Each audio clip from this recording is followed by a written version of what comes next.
Ya kalau menurut saya sih yang namanya hidup ya harus punya prinsip, dan prinsip-prinsip itu yang nantinya akan menunjukkan siapa diri kita, sejauh mana kita mengenali diri kita, dan itu yang akan membawa kita konsisten atau tidak menuju tujuan hidup kita.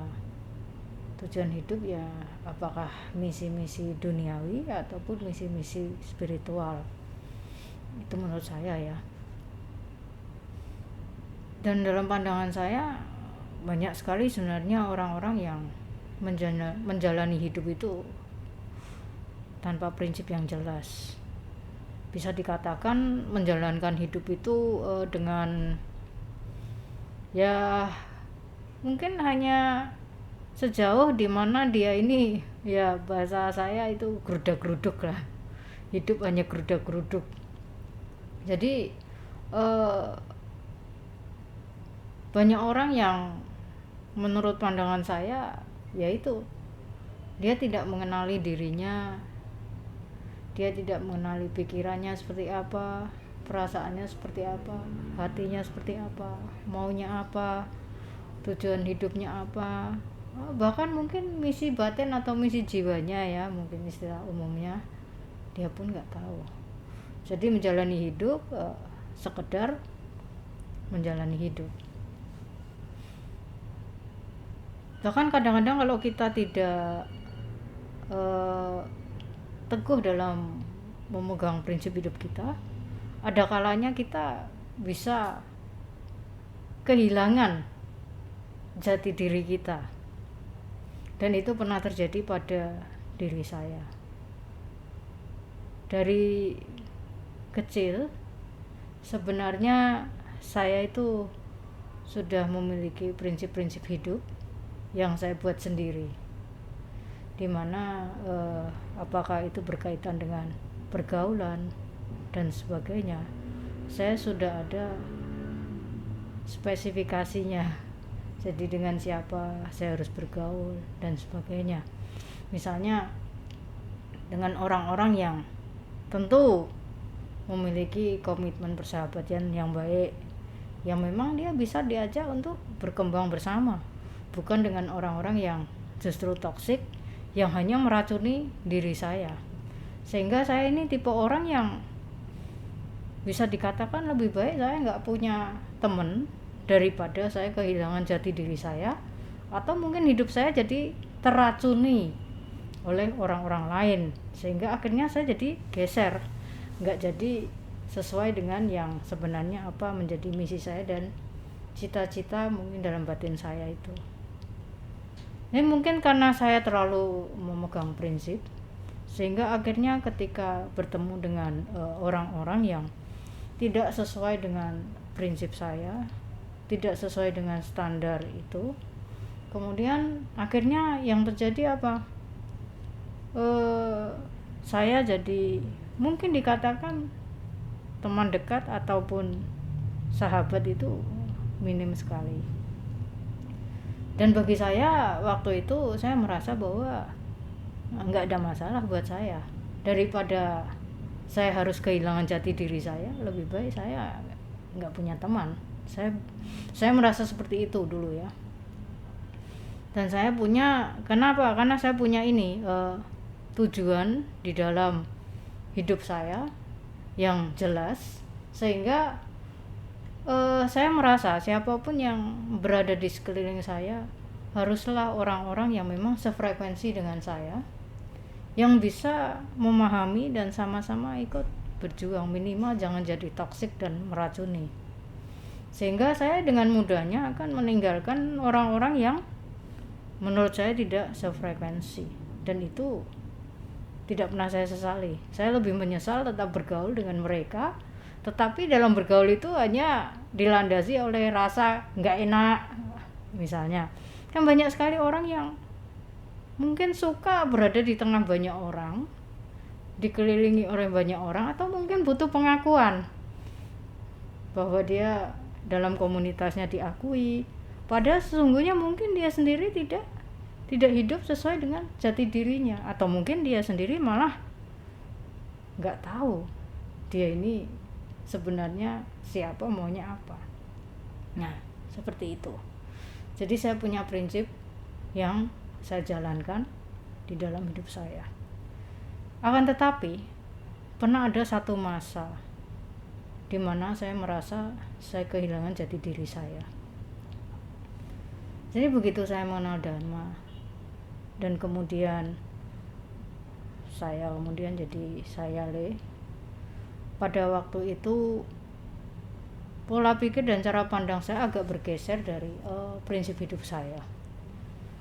Saya berpikir bahwa semua orang itu berhak memiliki kesempatan dan berubah menjadi baik, berhak mengenal Dharma, dan kita punya kewajiban untuk menuntun mereka hidup sesuai Dharma. Ya, jadi agak kepedean gitu, mau jadi pahlawan kesiangan kali ya. Nah, jadi kurang lebih seperti itu. Saya merasa bahwa sejelek-jeleknya orang itu pasti bisa berubah. Itu ya mungkin karena kebanyakan nonton kisah-kisah murid-murid Sang Buddha yang dari yang jelek-jelek juga bisa jadi arahat, sehingga pola pikir dan cara pandang saya menjadi naif bahwa sesungguhnya di dunia ini tidak semua orang bisa seperti itu. Ada orang-orang yang memang bisa berubah menjadi baik, ada yang stuck, ada yang malah justru mengalami kemunduran. Tapi ya karena saya berprinsip bahwa sebaiknya saya berpositive thinking, ya kan, bahwa semua orang itu bisa berubah dan baik, dan saya akan mengajarkan kebaikan, sehingga akhirnya pola pikir dan cara pandang saya ini mengalami pergeseran. Yang aslinya ketika saya bergaul dengan siapapun, saya menerapkan batasan-batasan.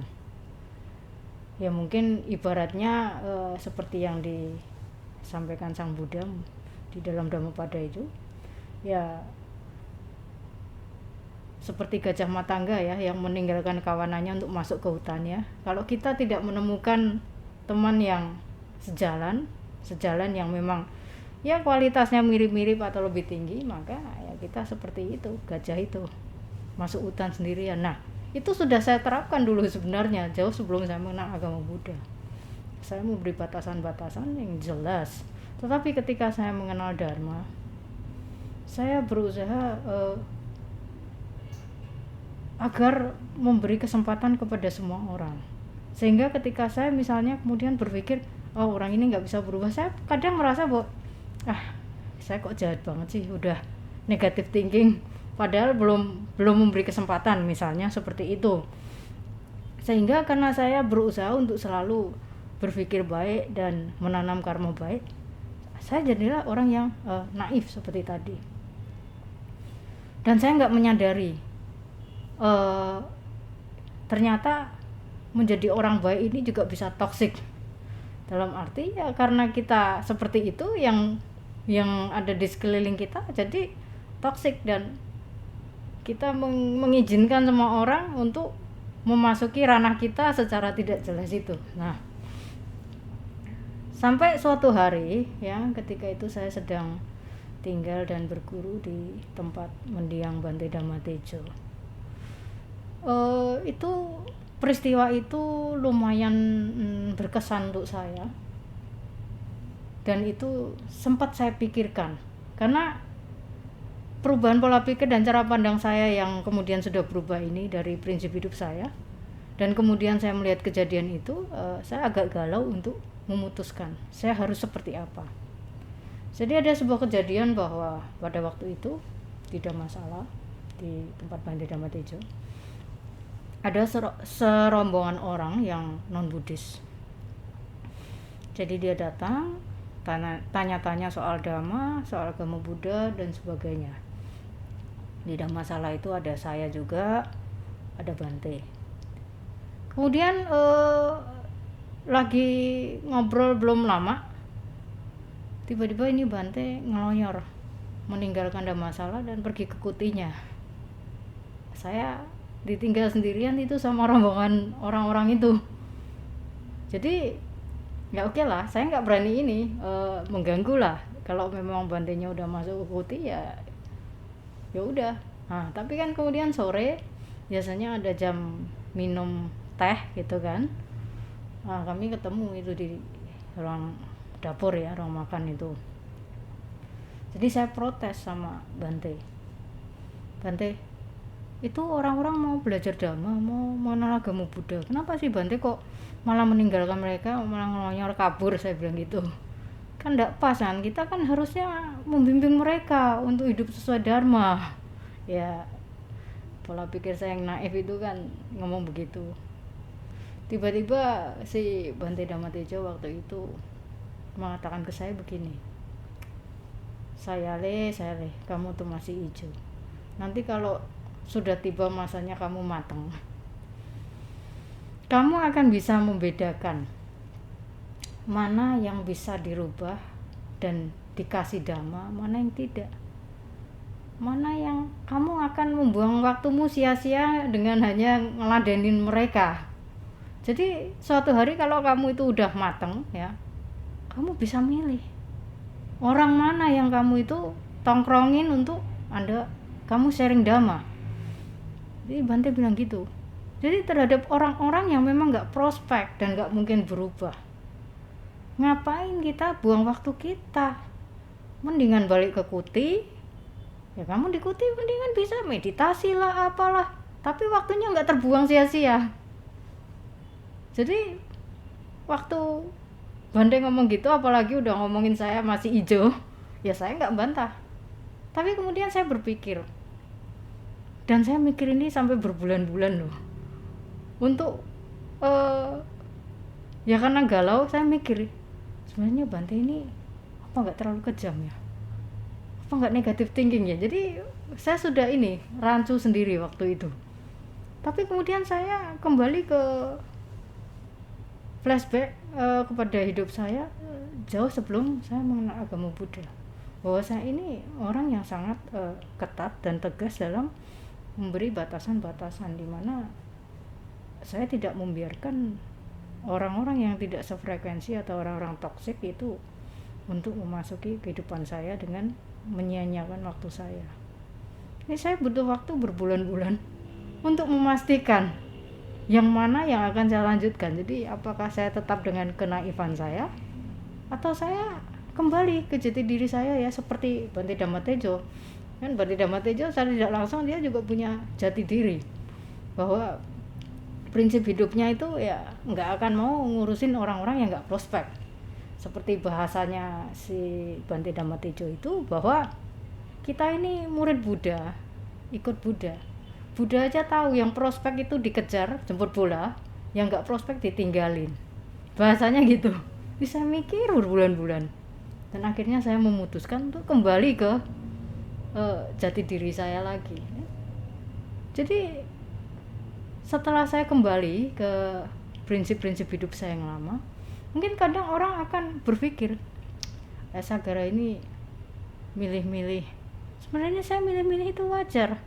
Tentu saya akan milih-milih orang-orang yang nantinya akan benar-benar mendukung tujuan saya. Tujuan saya apa dalam menjalankan kehidupan spiritual ini? Saya pengen nibbana, kalau bisa dalam kehidupan sekarang. Ya tentu saya nggak mungkin akan bergaul dengan orang-orang yang nantinya akan memberatkan saya, apalagi yang menjerumuskan, ya kan? Nah, contohnya aja gini, ketika saya dikenal sebagai seorang yang indigo, lalu orang berbondong-bondong, ini umat Buddha datang ke saya malah minta diramal ini dan ini, jelas saya tolak dengan tegas. Enak aja minta saya ngeramal-ngeramal, emang siapa ya?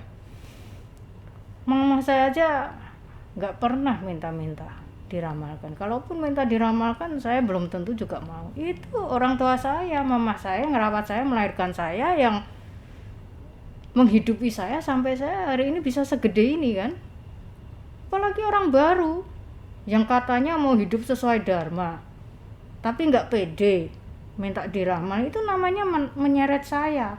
Maka saya sering menolak Dan orang-orang yang seperti ini wajar jika saya tidak mau mendekat. Orang-orang yang justru tidak sesuai dharma dan diomongin pun gak akan mempan. Jadi jangan salahkan, ya. Apalagi misalnya ketika ada umat-umat yang tidak paham dengan batasan privasi, bahwa setiap manusia itu dan setiap guru itu beda-beda. Tujuannya juga beda-beda, tujuan pakai jubah. Lalu kesenangannya juga beda-beda. Jadi ada yang passionnya atau kesenangannya itu adalah untuk menjadi seorang pengembang misalnya, sehingga dia sangat senang bergaul dengan banyak umat, keluyuran sana sini, ya kan.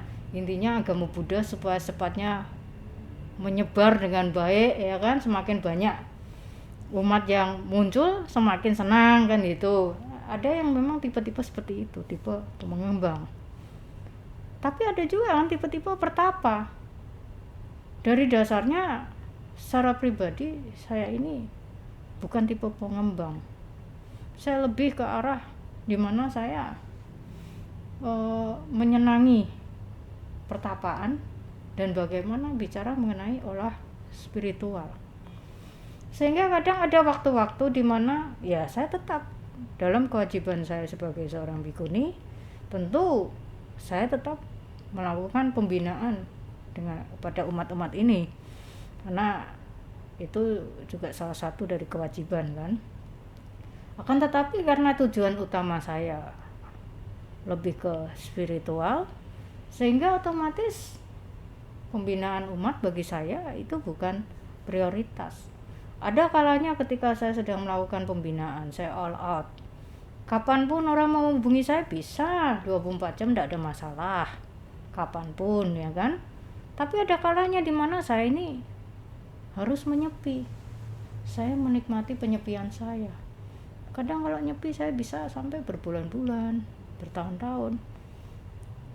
Jadi banyak yang tidak paham dan menghargai batasan privasi, sehingga kadang-kadang kemudian mengatakan kalau ini Ayah Sagara ini kayak gini gitu. Nah, harusnya orang-orang ini sadar bahwa anggota sangga ini kewajibannya bukan hanya melayani umat. Ada kewajiban lain yang dimiliki oleh anggota sangga, yaitu membina dirinya sendiri. Karena tujuan utama harusnya adalah pengembangan diri dan pribadi dan mencapai nibbana itu. Tapi umat maunya dibikinnya 24 jam harus standby gitu ya. Di WA misalnya online sepanjang hari, itu nggak cocok buat saya. Sehingga wajar kalau yang jenis-jenis seperti ini otomatis saya potong. Saya nggak tertarik bergaul dengan orang-orang yang seperti ini. Apa nggak takut kehilangan umat? Loh, kenapa harus takut? Hidup itu kembali lagi ada frekuensinya masing-masing dan ada jodoh karmanya masing-masing. Guru dan murid ketemu, begitu juga umat dengan biku-bikuni ketemu berguru, ya kan, dengan kawan-kawan pun itu kan perlu jodoh karma. Selain jodoh karma itu juga ada yang namanya kecocokan. Tidak cocok ya udah, ya kan, tidak perlu dipaksakan. Apalagi membanding-bandingkan. Pernah ada umat datang ke saya, Ayah kok nggak kayak Bante yang ini sih, bla bla bla bla bla. Saya nggak marah, saya nggak sakit hati. Bagi saya biasa aja, karena memang setiap manusia itu beda kok, dan saya nggak perlu niru-niru dia untuk saya disukai orang. Sehingga saya bilang sama umat ini, ya gini aja, kamu kalau memang merasa lebih cocok sama yang sana, silahkan di sana. Saya dengan pola yang seperti ini, kalau tidak merasa cocok, tidak usah kesini. Jadi tidak perlu membandingkan, dan saya juga tidak akan berubah menjadi seperti itu, karena setiap manusia punya pola pikir dan cara pandang yang beda-beda. Dan hargailah privasi saya juga, ya kan. Ada kalanya saya harus bertapa, ada kalanya saya bisa ngurusin umat. Jadi jangan dipikir 24 jam online ngurusin umat gitu kan. Nah, dan di sini memang saya menerapkan satu batasan yang tegas. Bagi mereka-mereka yang kerjaannya hanya memberat-beratkan, nanti jalan saya menuju tingkat spiritual yang lebih tinggi, ya tentu ya maaf aja ya, saya nggak ladenin ya. Termasuk orang-orang yang datang ke saya hanya sibuk minta teropongin, minta ini. Hidup saya aja saya nggak neropong kok, saya mau kemana, jadi apa, saya mengalir hidup saya dengan pede. Hari ini saya juga apalagi sudah mengikuti Buddha, saya lebih pede lagi. Kenapa? Ya saya yakin lah, orang jelas tertulis di dalam ajaran Sang Buddha juga kan, segala sesuatu kan kembali ke karma kita, ya kan. Apakah hidup kita akan jadi apa dan kemana, semua kembali ke kita lagi, ya kan. Apakah kemudian ada umat yang menyokong atau tidak, itu kan kembali ke karma lagi, ya kan. Jadi kenapa saya harus pusing, kenapa saya harus melekati, kenapa saya harus menyenangkan orang lain dan kehilangan jati diri saya. Saking takutnya kehilangan umat misalnya, saya berusaha menjadi sosok yang sesuai dengan harapan si umat-umat itu. Nah itu bukan saya, saya nggak tertarik seperti itu. Sesuatu yang justru hanya akan meracuni diri saya, itu saya lebih baik hindari. Nah terus kalau ada yang ngomong, tapi kan sebenarnya nggak perlu dihindarin ayah, yang penting ayah nggak terpengaruh aja. Betul, bisa saja saya nggak menghindari dan saya nggak terpengaruh, tapi kembali lagi seperti kata Bante Dhammateja itu ada benarnya. Untuk apa saya membuang-buang waktu saya dengan percuma kepada orang-orang yang seperti itu? Maka bagi saya hidup punya prinsip itu sangat penting, karena dari situlah kita ini akan jelas jati dirinya, dan kemudian tentu ini akan lebih memudahkan kita mencapai tujuan-tujuan kita, dan tentu akan meningkatkan spiritualitas kita. Karena orang-orang yang gak punya prinsip hidup biasanya orang-orang yang ketika dia keluar, dia pasti dengan topeng, dengan pencitraan, dan dia sendiri juga bahkan mungkin tidak mengenali hidupnya, dirinya. Dia berkomunitas juga hanya butuh pengakuan, ya kan, sehingga segala sesuatu yang dilakukan hanya kepalsuan, bukan dengan sepenuh hati, karena dia tidak paham. Dia berkomunitas sana sini nggak jelas, itu kan banyak sekali yang seperti itu. Bahkan dia tidak tahu batasan-batasan hidupnya mau kemana dan seperti apa. Mungkin untuk mengenali pikirannya, hatinya mau apa susah, ya kan. Nah tapi dengan memiliki prinsip-prinsip hidup, kemudian tata kelola di dalam kehidupan kita bisa mencapai tujuan spiritual yang lebih tinggi. Ini menurut saya, karena salah satu misi di dalam kehidupan kita, kenapa kita terlahir, menurut saya adalah bagaimana kita bisa sinkronisasi pikiran, ucapan, perbuatan, ya kan, hati, perasaan, apapun istilahnya, dengan hati nurani kita. Ya kalau udah sinkron, saya rasa mungkin kita udah lulus itu, kalau udah sinkron. Karena kebanyakan kan manusia kan pikiran kemana, kemudian perasaan gimana, akhirnya berantem dan galau-galau nggak jelas, ya kan. Nanti kelakuannya apa lagi, mulutnya bicaranya beda lagi, ya kan. Nah ini kebanyakan orang, makanya nggak lulus-lulus, lahir melulu. Itu menurut saya. Tapi kalau sudah bisa sinkron seia sekata jasmani dan batin, saya rasa ya nggak lama juga lolos ujian menurut saya ya. Sehingga punya prinsip dalam segala sesuatu ketika kita menjalani hidup, bagi saya itu sangat-sangat penting.